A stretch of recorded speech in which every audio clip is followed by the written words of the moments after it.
તરત જ ઉખાડીને ફેંકી દો આ છોડ, નહીં તો તમારો વિનાશ થતા હું પણ નહીં રોકી શકું.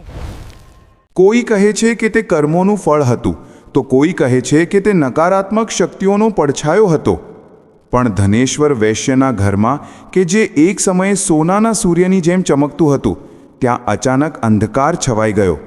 જ્યાં અખૂટ સુખ સમૃદ્ધિ હતી, જ્યાં અખૂટ લક્ષ્મી હતી, પરંતુ પછી અચાનક એક પછી એક આફત આવવા લાગી. ધંધો ડૂબ્યો, ઘરમાં કલેશ વધવા લાગ્યો અને ઘરમાં આંસુ સિવાય કશું ન બચ્યું. ઘરના દરેક ખૂણામાંથી જાણે કોઈ અદૃશ્ય શક્તિ તેમને બહાર ધકેલી રહી હતી. શું તમે ક્યારેય વિચાર્યું છે કે તમારા ઘરની સામે ઊભેલું શાંત વૃક્ષ ખરેખર કેટલું ભયાનક હોઈ શકે છે? આજે આપણે એક એવી ગુપ્ત કથાના રહસ્યો ખોલવાના છીએ જે તમને જણાવશે કે તમારા આંગણાના કયા વૃક્ષો તમારી લક્ષ્મીને બાંધી દે છે, દરિદ્રતાને આમંત્રણ આપે છે અને તમને રોગ, શત્રુ અને ભયના અંધકારમાં ધકેલી દે છે. જ્યારે દ્વારકામાં શ્રી કૃષ્ણ અને તેમના પરમ મિત્ર વચ્ચે આ ગૂઢ જ્ઞાન પર ચર્ચા થઈ, ત્યારે એક સત્ય બહાર આવ્યું. આપણા દુર્ભાગ્યનું મૂળ આપણા ઘરની હદમાં જ છુપાયેલું છે. સાવધાન થઈ જાઓ, કારણ કે આ વિડિયો જોયા પછી તમે તમારા ઘરની આસપાસ ઊભેલા દરેક છોડને એક નવી અને ડરામણી નજરથી જોશો. ક્યાંક તમારું ઘર પણ કોઈ અશુભ વૃક્ષના પડછાયામાં તો નથી ને? તો ચાલો શરૂ કરીએ આ દિવ્ય અને ડરામણી કથા શ્રી કૃષ્ણના મુખેથી. ત્યારે તે મિત્ર બોલ્યા, હે કેશવ, તમે તો સર્વજ્ઞ છો, બધું જ જાણો છો. તેમ છતાં આજે હું તમારી પાસે એ જાણવાના ઉદ્દેશથી આવ્યો છું કે મનુષ્યએ કયા કયા વૃક્ષોનું વાવેતર કરવું જોઈએ, કયા વૃક્ષો ઘરની સામે લગાવવા યોગ્ય છે, કયા વૃક્ષો લગાવવાથી દરિદ્રતા દૂર થાય છે અને કયા વૃક્ષો શત્રુ રોગ, ભય, ભૂત, પિશાચ જેવા સંકટોથી રક્ષા કરે છે. આ સાંભળીને ભગવાન શ્રી કૃષ્ણ હળવું સ્મિત કરીને બોલ્યા, હે સખા, આજે તમે અત્યંત શ્રેષ્ઠ અને કલ્યાણકારી પ્રશ્ન કર્યો છે. આ પ્રશ્ન ફક્ત તમારા જ નહીં, પણ સમગ્ર માનવજાતિના કલ્યાણ સાથે જોડાયેલો છે. આ સંસારમાં વૃક્ષોનું યોગદાન અમૂલ્ય છે. વૃક્ષો સદૈવ પૂજનીય રહ્યા છે, કારણ કે તે માત્ર પ્રાણવાયુ જ પ્રદાન નથી કરતા, પણ પૃથ્વી પર જીવનનો આધાર પણ છે. પરંતુ આજે તમે ઘરની સીમામાં વૃક્ષો લગાવવાના વિષયમાં જે પ્રશ્ન કર્યો છે, તે અતિ ગૂઢ અને શુભ ફળદાયક છે. ભગવાન આગળ બોલ્યા, ખરેખર જ્યારે કોઈ મનુષ્ય પોતાના ઘરની નજીક યોગ્ય વૃક્ષોનું વાવેતર કરે છે, તો તે માત્ર પોતાના ઘરની સુંદરતા જ નથી વધારતો, પણ પોતાના જીવનમાં સકારાત્મક ઊર્જાનો સંચાર પણ કરે છે. વૃક્ષો વાતાવરણને શુદ્ધ કરે છે, મનની શાંતિ વધારે છે અને ઘરમાંથી નકારાત્મકતાને દૂર કરે છે. આવા શુભ છોડ અને વૃક્ષો, જેમની છાયા, સુગંધ અને ઊર્જા પવિત્ર હોય છે, તે ઘરમાં સુખ, શાંતિ અને સમૃદ્ધિનું આગમન કરાવે છે. સાથે જ તે અનેક પ્રકારના વાસ્તુ દોષોને પણ સમાપ્ત કરે છે. ઘરના આંગણામાં ઊભેલા વૃક્ષો દેવતાઓને જેમ રક્ષક બની જાય છે, જે તે ઘરની રક્ષા કરે છે. પછી શ્રી કૃષ્ણએ કહ્યું, હે મિત્ર, હવે હું તને એ જણાવીશ કે કયા છોડ ઘરની નજીક લગાવવા જોઈએ અને કયા છોડથી બચવું જોઈએ. પરંતુ તે પહેલાં હું તને એક પ્રાચીન કથા સંભળાવું છું. આ કથાના માધ્યમથી તું પોતે સમજી શકીશ કે વૃક્ષો અને છોડનો મનુષ્યના જીવન પર કેટલો ઊંડો પ્રભાવ હોય છે. કયા વૃક્ષો દરિદ્રતાને આમંત્રણ આપે છે અને કયા સુખ સમૃદ્ધિનો ફેલાવો કરે છે. જે પણ વ્યક્તિ આ કથા સાંભળે છે, તેના કરોડો પાપ નષ્ટ થઈ જાય છે અને તેના જીવનમાંથી દરિદ્રતા હંમેશા માટે દૂર થઈ જાય છે. ભગવાન શ્રી કૃષ્ણના મિત્રએ હાથ જોડીને વિનમ્રતાથી કહ્યું, હે કેશવ, હું આ કથાને અવશ્ય ધ્યાનપૂર્વક સંપૂર્ણપણે સાંભળીશ. કૃપા કરીને મને તે કથા સંભળાવો, જેથી હું અને સમગ્ર જન સમજી શકે કે ઘરની નજીક વૃક્ષોનું શું પ્રભાવ પડે છે. ભગવાન શ્રી કૃષ્ણએ હસતા હસતા કહ્યું, હે સખા, સાંભળ. પહેલાંના સમયની વાત છે. મધ્ય દેશમાં એક અત્યંત શોભાયમાન નગરી હતી. તે નગરીમાં ધનેશ્વર નામનો એક વૈશ્ય પોતાના પરિવાર સહિત રહેતો હતો. ધનેશ્વર ધનવાન હતો, પરંતુ તેનાથી પણ વધુ તે ઈશ્વર ભક્ત હતો. તે દરરોજ ભગવાન વિષ્ણુની પૂજા અર્ચના કરતો, મંદિર જતો અને દાન પુણ્યમાં સદૈવ તત્પર રહેતો. તેની પત્ની સુમતિ પણ અત્યંત સુશીલ, ધાર્મિક અને ઘરના કામકાજમાં નિપુણ હતી. તેમના ઘરમાં ધન ધાન્ય, સુખ સંપત્તિ અને પ્રસન્નતાની કોઈ કમી નહોતી. ભગવાનની કૃપાથી તેમનું જીવન સંપૂર્ણપણે આનંદમય હતું. આ પ્રકારે અનેક વર્ષો શાંતિથી વીતી ગયા. એક દિવસ ધનેશ્વરની પત્ની સુમતિએ વિચાર્યું કે આંગણાને વધુ સુંદર બનાવવું જોઈએ. તેથી તેણે પોતાના આંગણામાં કેટલાક વૃક્ષો અને છોડનું વાવેતર કર્યું. દરરોજ તે છોડને જળ ચઢાવતી, તેમને પૂજતી અને તેમની સેવા કરતી રહી. પરંતુ તેને આ જ્ઞાન નહોતું કે કયા વૃક્ષો શુભ ફળ આપનારા છે અને કયા અશુભ પ્રભાવ પાડનારા. તેથી તેણે ફક્ત પોતાની ઈચ્છાથી જે વૃક્ષો તેને સુંદર અને પ્રિય લાગ્યા તે જ લગાવી દીધા. દુર્ભાગ્યવશ તે જ વૃક્ષોમાંના મોટા ભાગના એવા હતા જે વાસ્તુ અને ધર્મ અનુસાર ઘર માટે અશુભ માનવામાં આવે છે. સમય વીતવા પર તેમના ઘરમાં ધીમે ધીમે અનિષ્ટના લક્ષણો પ્રગટ થવા લાગ્યા. પહેલાં ધનેશ્વરના વ્યાપારમાં ભારે નુકસાન થયું. ત્યારબાદ ઘરમાં કલેશ અને વિવાદ વધવા લાગ્યા. પતિ પત્ની વચ્ચે વારંવાર ઝઘડા થવા લાગ્યા. જેમ જેમ તે વૃક્ષો મોટા થતા ગયા તેમ તેમ તેમના જીવનમાં દુઃખ, દરિદ્રતા અને ક્લેશ વધતા ગયા. ધનેશ્વરનો વેપાર સંપૂર્ણપણે ડૂબી ગયો. ઘરમાં રાખેલું ધન સમાપ્ત થઈ ગયું. ત્યાં સુધી કે ભોજન માટે પણ પૈસા ન બચ્યા. ભૂખ અને ચિંતાથી ઘરનું વાતાવરણ ભારે થઈ ગયું. ધનેશ્વરની પત્ની હવે અત્યંત દુઃખી રહેવા લાગી. ક્યારેક તે પોતાના પતિ પર ક્રોધ કરતી તો ક્યારેક પોતાને કોસતી.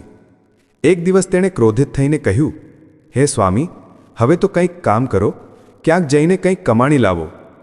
ત્યારે ધનેશ્વર ગામ ગામ ફરીને કામ માંગવા લાગ્યો, પરંતુ કોઈ પણ તેને કામ આપતું નહોતું.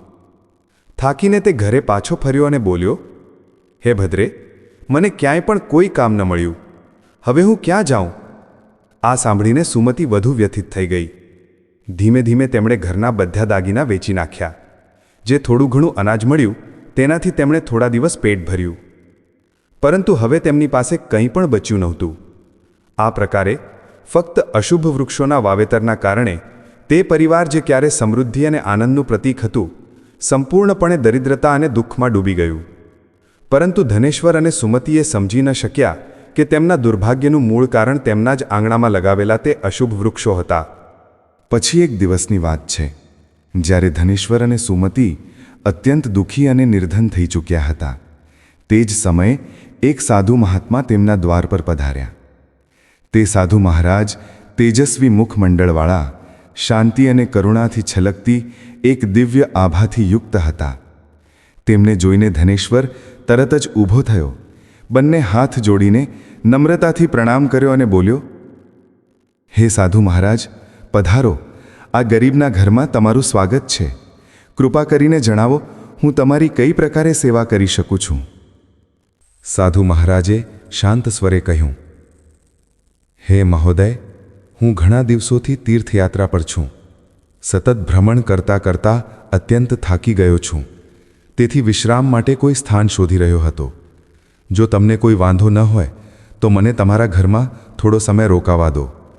હું ઘણા દિવસોથી ભૂખ્યો પણ છું. જો થોડું ભોજન મળી જાય તો પરમ કૃપા થશે. સાધુના આવા વિનમ્ર અને કરુણ વચન સાંભળીને ધનેશ્વરની આંખોમાં શ્રદ્ધા છલકાઈ આવી. તે બોલ્યો, હે સાધુ મહાત્મા, તમે અવશ્ય જ કોઈ મહાન પુણ્યાત્મા છો. તમારા મુખમંડળમાંથી દિવ્ય તેજ પ્રગટ થઈ રહ્યું છે. તમારા ચરણ મારા ઘરમાં પડ્યા, આ મારું સૌભાગ્ય છે. તમારી સેવા કરવી મારા માટે પરમ આનંદનો વિષય છે. કૃપા કરીને અંદર આવો. સાધુ મહારાજ મુસ્કુરાયા અને ઘરની અંદર ચાલ્યા ગયા. તેમણે આંગણામાં એક ખૂણામાં આસન ગ્રહણ કર્યું અને વિશ્રામ કરવા લાગ્યા. ધનેશ્વરે અત્યંત આદરથી તેમના ચરણ ધોયા, તેમને જળ આપ્યું અને નમ્રતાથી તેમની સેવામાં લાગી ગયો. પરંતુ તેની પાસે અનાજનો એક દાણો પણ નહોતો અને રસોઈ કરવા માટે પાણી પણ નહોતું. તેઓ તો સદાય ભિક્ષા માંગીને જ પોતાનું પેટ ભરતા હતા. થોડીવાર પછી તે પોતાની પત્નીને બોલ્યો, હે પ્રિય, આજે આપણા ઘરે જે સાધુ મહાત્મા પધાર્યા છે તે અત્યંત પુણ્યવાન પ્રતીત થાય છે. તેમની સેવા કરવી આપણા જીવનનો સૌથી મોટો અવસર છે. આપણે કોઈપણ પ્રકારે તેમનું ભોજન કરાવવું જ પડશે. હું ગામ જઈને કોઈની પાસેથી થોડું ધન માંગી લાવું છું. આટલું કહીને ધનેશ્વર ઘરમાંથી નીકળી પડ્યો. તે ગામના એક ધનવાન શેઠ પાસે ગયો અને વિનમ્ર સ્વરે બોલ્યો, હે શેઠજી, કૃપા કરીને મને થોડીક રકમ ઉધાર આપી દો. મારા ઘેર એક સાધુ મહાત્મા આવ્યા છે. હું તેમની સેવા કરવા માંગુ છું. શેઠે કઠોરતાથી જવાબ આપ્યો, ધનેશ્વર, તારી પાસે તો ફૂટી કોડી પણ નથી બચી. તું મારું ધન કેવી રીતે પાછું આપીશ? ધનેશ્વર બોલ્યો, હે શેઠજી, મારા પર દયા કરો. હું વચન આપું છું, જલ્દી જ તમારું ધન પાછું આપી દઈશ. જો હું ન ચૂકવી શકું તો તમે મારું ઘર લઈ લેજો. શેઠ થોડીવાર વિચારમાં પડ્યો. તેની કઠોરતા થોડી ઓગળી અને તેણે કહ્યું, સારું, જો તું વચન આપે છે તો આ ધન લઈ જા, પરંતુ જો પાછું ન આપ્યું તો તારું ઘર મારું થશે. ધનેશ્વરે દ્રઢ સ્વરે કહ્યું, હે શેઠ, હું વચન આપું છું. પછી તેણે શેઠ પાસેથી થોડું ધન લીધું અને બજાર ગયો. ત્યાંથી દૂધ, ચોખા, શાકભાજી, ઘી, લોટ અને ખાંડ વગેરે આવશ્યક વસ્તુઓ ખરીદીને ઘેર પાછો ફર્યો. તેણે પ્રસન્ન થઈને પોતાની પત્નીને કહ્યું, હે પ્રિયે, હવે તું તે સાધુ મહાત્મા માટે પ્રેમપૂર્વક ભોજન બનાવ. સુમતીએ તત્પરતાથી રસોઈ તૈયાર કરી. જલ્દી જ સ્વાદિષ્ટ ભોજન બનાવીને તેણે થાળીમાં પીરસ્યું અને અત્યંત વિનમ્રતાથી સાધુ મહારાજ સમક્ષ મૂકી દીધું. સાધુએ પ્રેમપૂર્વક ભોજન ગ્રહણ કર્યું. તેમની આંખોમાં કરુણા અને સંતોષ ઝલકી રહ્યો હતો. ભોજન સમાપ્ત થઈ ગયા પછી જ્યારે તે સાધુ મહાત્મા ધનેશ્વરના ઘેરથી જવા લાગ્યા ત્યારે તેમણે પ્રેમપૂર્વક કહ્યું, હે વૈશ્ય, હું તારી ભક્તિ, સેવા અને આદર સત્કારથી અત્યંત પ્રસન્ન છું. તારી અંદર જે સચ્ચાઈ અને શ્રદ્ધા છે તે દુર્લભ છે. તેથી હું તને આશીર્વાદ આપું છું. જે પણ તારી કામના છે, નિસંકોચ મને કહે, હું તેને અવશ્ય પૂર્ણ કરીશ. ધનેશ્વર અત્યંત વિનમ્ર થઈને બોલ્યો, હે મહાત્મા, તમારો આશીર્વાદ જ અમારા માટે સૌથી મોટો વરદાન છે. પરંતુ એક વાત મારા હૃદયને હંમેશા કષ્ટ આપે છે. મેં સદા ભગવાન વિષ્ણુની ભક્તિ કરી છે, સત્યનો માર્ગ અપનાવ્યો છે, કોઈનો અપકાર નથી કર્યો. તેમ છતાં મને દરિદ્રતા અને દુઃખનું જીવન કેમ ભોગવવું પડી રહ્યું છે? કૃપા કરીને જણાવો, આ કયું પાપ છે જેના કારણે અમારા જીવનમાં આટલું કષ્ટ આવ્યું? અને હે પ્રભુ, આ દરિદ્રતામાંથી મુક્તિનો શું ઉપાય છે? સાધુ મહારાજે શાંત દ્રષ્ટિથી તેની તરફ જોયું અને બોલ્યા, વત્સ ધનેશ્વર, જ્યારે હું તારા દ્વાર પર પહોંચ્યો હતો ત્યારે જ હું જાણી ગયો હતો કે આ ઘોર દરિદ્રતા શા માટે આવી છે. તારું હૃદય તો શુદ્ધ છે, પરંતુ તારા ઘરની આસપાસ જે વાતાવરણ છે તેમાં દોષ ઉત્પન્ન થઈ ગયો છે. તારા ઘરના આંગણા અને સીમાની પાસે જે વૃક્ષો લાગેલા છે તે જ તારી દરિદ્રતા અને સંકટોનું મૂળ કારણ છે. તારી પત્નીએ અજ્ઞાનવશ કેટલાક એવા વૃક્ષોનું વાવેતર કર્યું છે જે વાસ્તુ અને ધર્મ અનુસાર અત્યંત અશુભ માનવામાં આવ્યા છે. આ જ વૃક્ષોની છાયામાં તારા ઘરની લક્ષ્મી રૂઠી ગઈ છે. એટલા માટે પહેલાં આ વૃક્ષોને હટાવી દે અને તેમના સ્થાને શુભ વૃક્ષો લગાવો. ધનેશ્વરે અત્યંત વિનમ્રતાથી કહ્યું, હે મહાત્મા, તમે સાક્ષાત જ્ઞાનના સાગર છો. કૃપા કરીને મને આ વિસ્તારથી જણાવો કે કયા વૃક્ષો ઘરની નજીક લગાવવા યોગ્ય છે, જેથી અમારા જીવનમાં ફરીથી સુખ, શાંતિ અને સમૃદ્ધિ પાછી ફરી શકે, અને કયા વૃક્ષો આપણે ક્યારેય ન લગાવવા જોઈએ. હું તમારી પ્રત્યેક આજ્ઞાનું પાલન કરીશ. સાધુ મુસ્કુરાયા અને બોલ્યા, હે વૈશ્ય, ઠીક છે, હવે ધ્યાનપૂર્વક સાંભળ. હું તને તે બધા પવિત્ર વૃક્ષો જણાવું છું જેમને ધરની પાસે લગાવવાથી શુભ ફળની પ્રાપ્તિ થાય છે અને જીવનમાં દરિદ્રતા દૂર થાય છે. સૌથી પહેલાં સાંભળ, પીપળનું વૃક્ષ. પીપળનું વૃક્ષ આ પૃથ્વી પર સાક્ષાત શ્રીહરિ વિષ્ણુનું રૂપ માનવામાં આવ્યું છે. કોઈ જળાશય કે પવિત્ર સ્થાનની નજીક પીપળો લગાવવાનું ફળ સેંકડો યજ્ઞો સમાન હોય છે. જ્યારે પીપળના પાંદડા તે જળમાં પડે છે ત્યારે તે પિંડ સમાન થઈને પિતૃઓને તૃપ્ત કરે છે અને તમામ પ્રકારના પિતૃદોષ સમાપ્ત કરી દે છે. જે મનુષ્ય દરરોજ સ્નાન પછી પીપળાનો સ્પર્શ કરે છે તે પાપોથી મુક્ત થઈને સદૈવ વિજય પ્રાપ્ત કરે છે. પીપળાને સ્પર્શ કરવાથી લક્ષ્મીની કૃપા પ્રાપ્ત થાય છે અને તેની પ્રદક્ષિણા કરવાથી આયુષ્યમાં વૃદ્ધિ થાય છે. પીપળના મૂળમાં ભગવાન વિષ્ણુ, થડમાં ભગવાન શંકર અને અગ્રભાગમાં બ્રહ્માજીનો નિવાસ હોવાનું કહેવાયું છે. અમાવસ્યાના દિવસે પીપળાને પ્રણામ કરવાથી જે પુણ્ય મળે છે તે હજારો ગાયોના દાન સમાન હોય છે. આ સંસારમાં પીપળા સમાન કોઈ બીજું પવિત્ર વૃક્ષ નથી, કારણ કે સ્વયં શ્રી હરિ આ વૃક્ષના રૂપમાં ધરતી પર બિરાજમાન છે.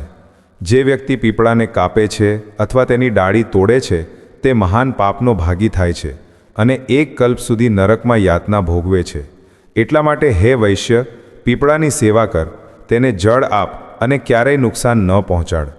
આ વૃક્ષ ધન, સંતાન અને સુખનો સ્ત્રોત છે. સાધુએ થોડી ક્ષણ રોકાઈને કહ્યું, હવે સાંભળ બીજું વૃક્ષ, આમળાનું વૃક્ષ. આમળો સમગ્ર લોકમાં પવિત્ર અને શુભ માનવામાં આવ્યો છે. તેને અમૃત ફળ કહેવામાં આવ્યું છે. આમળો લગાવવાથી અને તેની પૂજા કરવાથી મનુષ્ય જન્મ મૃત્યુના બંધનમાંથી મુક્ત થાય છે.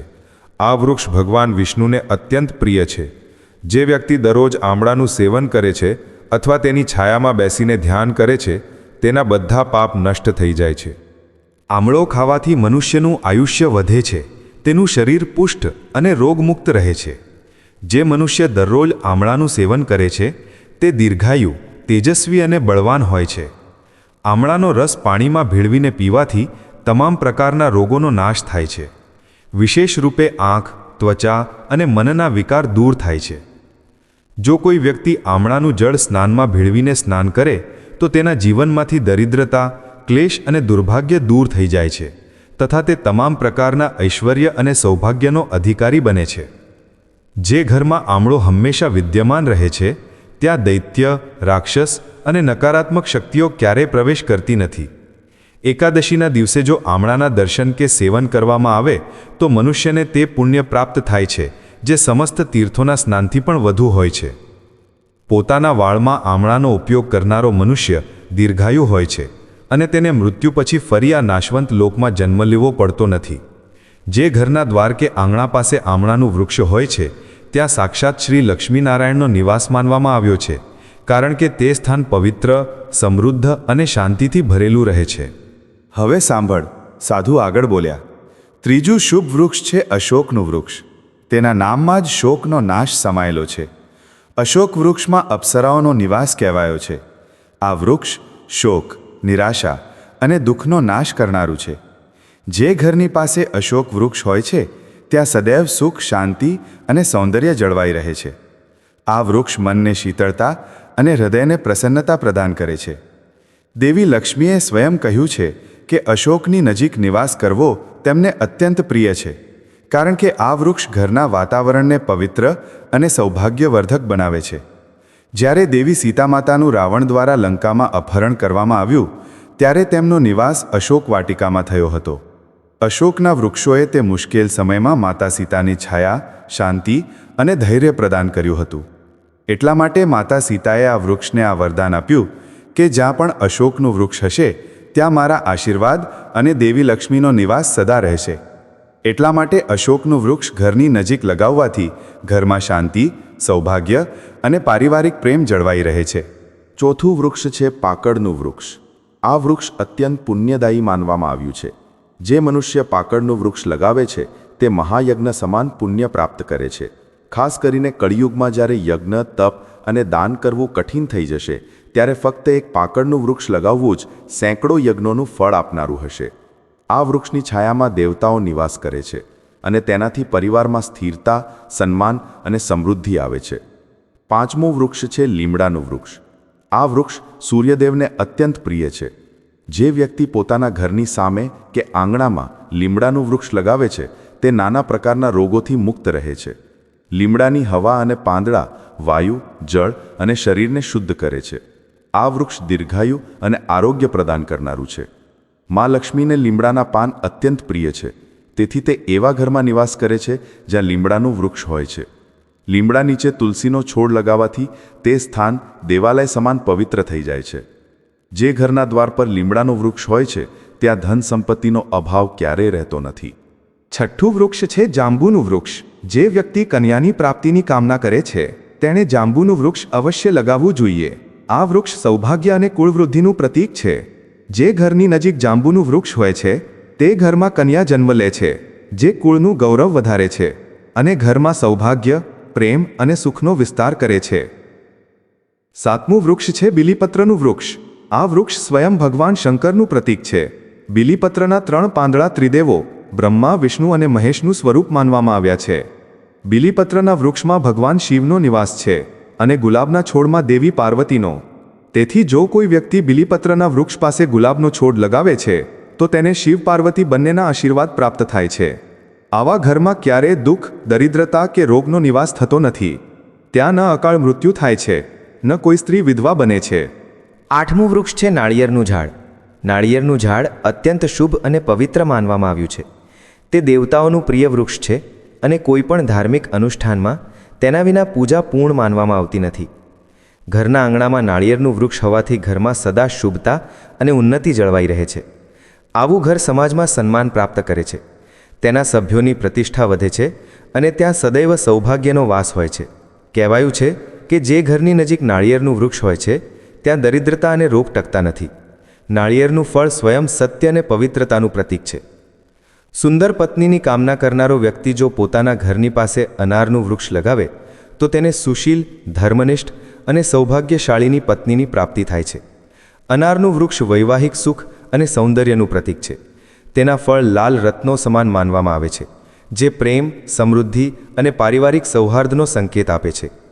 પલાશનું વૃક્ષ બ્રહ્મતેજ પ્રદાન કરનારું માનવામાં આવ્યું છે. આ યજ્ઞોમાં દેવતાઓને અર્પણ કરવા માટેનું સૌથી પવિત્ર વૃક્ષ છે. તેના રોપણથી ઘરમાં વિદ્યા, તેજ અને આધ્યાત્મિક ઉર્જાનો સંચાર થાય છે. પલાશનું વૃક્ષ લગાવવું એ બ્રહ્મજ્ઞાન અને યશની પ્રાપ્તિનું સાધન છે.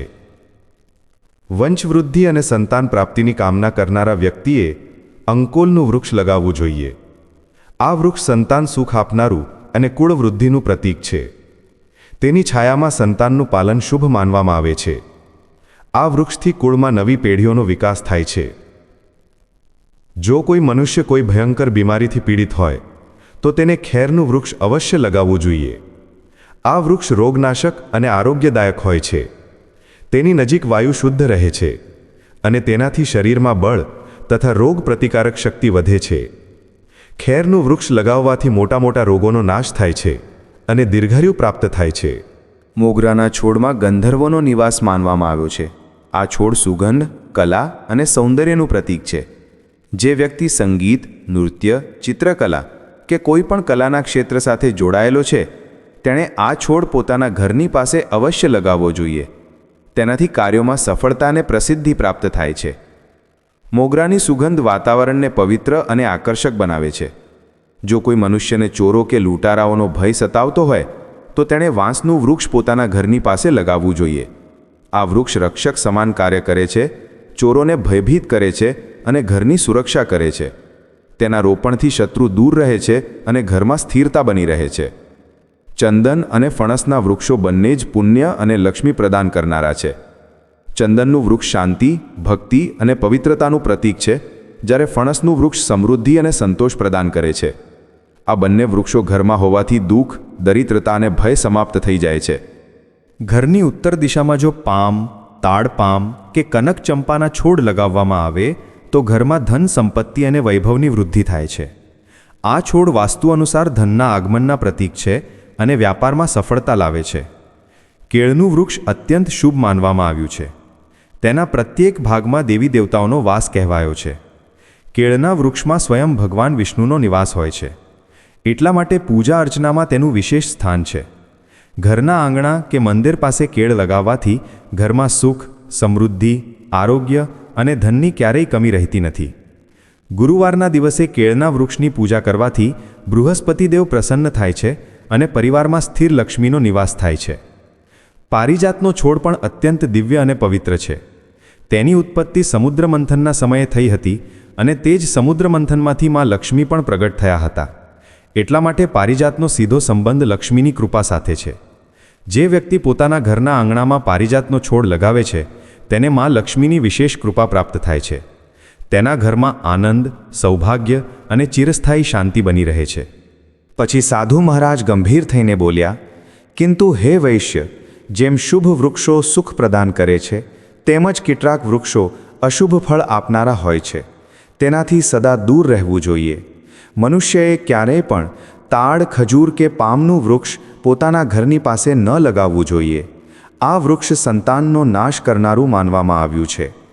જે ઘરની નજીક આ વૃક્ષ હોય છે ત્યાં સંતાનોની ઉન્નતિ અટકી જાય છે અને પરિવારમાં અસંતોષ વધે છે. આ જ પ્રકારે બહેડાનું વૃક્ષ પણ ઘરની નજીક ન લગાવવું જોઈએ, કારણ કે આ વૃક્ષ પર પ્રેત અને અશુભ શક્તિઓનો વાસ માનવામાં આવ્યો છે. જે વ્યક્તિ બહેડાનું વૃક્ષ લગાવે છે તે પોતે પ્રેત યોનિમાં જતો રહે છે. તેની નીચે બેસીને ક્યારેય પૂજાપાઠ ન કરવો જોઈએ, ન ભોજન કરવું જોઈએ કે ન વિશ્રામ. જો કોઈ મનુષ્યને શત્રુઓનો ભય સતાવતો હોય તો તેણે પોતાના ઘરની નજીક કેવડાનું વૃક્ષ અવશ્ય લગાવવું જોઈએ. આ વૃક્ષ શત્રુઓનો નાશ કરનારું અને રક્ષક માનવામાં આવ્યું છે. તેના પ્રભાવથી શત્રુઓ પોતે જ દૂર ભાગી જાય છે અને ઘરની રક્ષા થાય છે. સાધુ મહાત્મા આગળ બોલ્યા, હે વૈશ્ય, ધ્યાન રાખ કે ઘરમાં કેટલાક એવા છોડ અને વૃક્ષો હોય છે જેમનું રોપણ કરવું અત્યંત અશુભ માનવામાં આવ્યું છે. મનુષ્યએ ક્યારે પણ એવા છોડ ન લગાવવા જોઈએ જેમના થડ કે ડાળીઓને કાપવા કે તોડવા પર દૂધ નીકળતું હોય. આવા છોડમાં નકારાત્મક શક્તિનો વાસ હોય છે, જે પરિવારમાં કલેશ, ચિંતા અને દરિદ્રતા લાવે છે. ઘરની સામે ક્યારેય પણ બાવળનું ઝાડ ન લગાવવું જોઈએ, કારણ કે તેને લગાવવાથી વિપત્તિઓ આવે છે. પરિવારમાં મતભેદ અને વિવાદ વધે છે. બાવળની કાંટાળી પ્રકૃતિ ગૃહસ્થ જીવનમાં વેર અને કડવાશને જન્મ આપે છે. આ જ પ્રકારે ઘરની સામે બોરડીનું વૃક્ષ પણ ન લગાવવું જોઈએ. આ વૃક્ષ નકારાત્મક ઉર્જાને આકર્ષિત કરે છે. તેના કારણે ઘરમાં ધનનો નાશ થાય છે, શત્રુ વધે છે અને મનમાં અસ્થિરતા રહે છે. પપૈયાનું વૃક્ષ પણ ઘરની સામે લગાવવું વર્જિત છે. પપૈયાને કાપવાથી દૂધ જેવો રસ નીકળે છે અને તે જ તેના અશુભ હોવાનું કારણ માનવામાં આવ્યું છે. આ વૃક્ષના પ્રભાવથી ધનનો નાશ થાય છે, રોગ અને દરિદ્રતા વધે છે. જો પીપળનું વૃક્ષ ઘરની પૂર્વ દિશામાં હોય તો તે નિર્ધનતાનું કારણ બને છે. પીપળનું વૃક્ષ પવિત્ર અવશ્ય છે, પરંતુ તેનું સ્થાન જો યોગ્ય દિશામાં ન હોય તો તે ફળદાયી નથી હોતું. પીપળને સદૈવ મંદિરો, નદી કિનારે કે જળાશયો પાસે લગાવવું શુભ હોય છે, ન કે ઘરના દ્વાર પર. જો વડનું વૃક્ષ ઘરની પશ્ચિમ દિશામાં હોય તો ઘરમાં શોક અને દુઃખનું વાતાવરણ બની રહે છે. વડનું વૃક્ષ અત્યંત શક્તિશાળી છે, તેથી તેને ફક્ત મોટા સ્થળો, મંદિરો કે ચોક પર લગાવવું જ શુભ માનવામાં આવ્યું છે, ઘરની સીમામાં નહીં. દક્ષિણ દિશામાં તુલસીનો છોડ લગાવવો પણ વર્જિત છે. તુલસી અત્યંત પવિત્ર દેવી સ્વરૂપા છે, તેથી તેમનું સ્થાન સદૈવ પૂર્વ કે ઉત્તર દિશામાં હોવું જોઈએ. જો દક્ષિણ દિશામાં તુલસી હોય તો સંતાનને ક્લેશ કે રોગોનો સામનો કરવો પડે છે. સાધુએ આગળ કહ્યું, જો કોઈ પણ મૃત વૃક્ષની છાયા ઘર પર પડે છે તો તે મૃત્યુનું સૂચક હોય છે. આવું વૃક્ષ ઘરમાં વિનાશકારી ઉર્જા ફેલાવે છે. તેથી જેમ જ કોઈ વૃક્ષ સુકાઈ જાય કે કરમાઈ જાય તેને તરત જ ઉખાડીને હટાવી દેવું જોઈએ. જીવંત વૃક્ષો જ ઘરમાં મંગળ અને પ્રાણ ઉર્જાનો સંચાર કરે છે. પછી સાધુ મહાત્માએ કહ્યું, હે વૈશ્ય, હવે મેં તને શુભ અને અશુભ બધા વૃક્ષોનું વિસ્તૃત જ્ઞાન આપી દીધું છે. જો તું આ નિયમોનું પાલન કરીશ અને શુભ વૃક્ષોનું રોપણ કરીશ તો તારા જીવનમાં ફરીથી સુખ, શાંતિ અને લક્ષ્મીનો વાસ થશે. આ વૃક્ષો ફક્ત છાયા નથી આપતા, આ દેવતાઓનું રૂપ છે જે મનુષ્યના જીવનને સંતુલિત, પવિત્ર અને સમૃદ્ધ બનાવે છે. આ સાંભળીને ધનેશ્વરે હાથ જોડીને કહ્યું, હે મહાત્મા, તમે આજે મને એવું જ્ઞાન આપ્યું છે જે મારા જીવનનો અંધકાર દૂર કરી દેશે. હું તમારો સદા આભારી રહીશ. સાધુ મહાત્માએ પ્રેમપૂર્વક હસતા હસતા તેને આશીર્વાદ આપ્યો, વત્સ, તારા ઘરમાં હવે સુખ અને સમૃદ્ધિ પાછી આવશે. આ કહીને તે સાધુ મહાત્મા ત્યાંથી અંતર્ધ્યાન થઈ ગયા.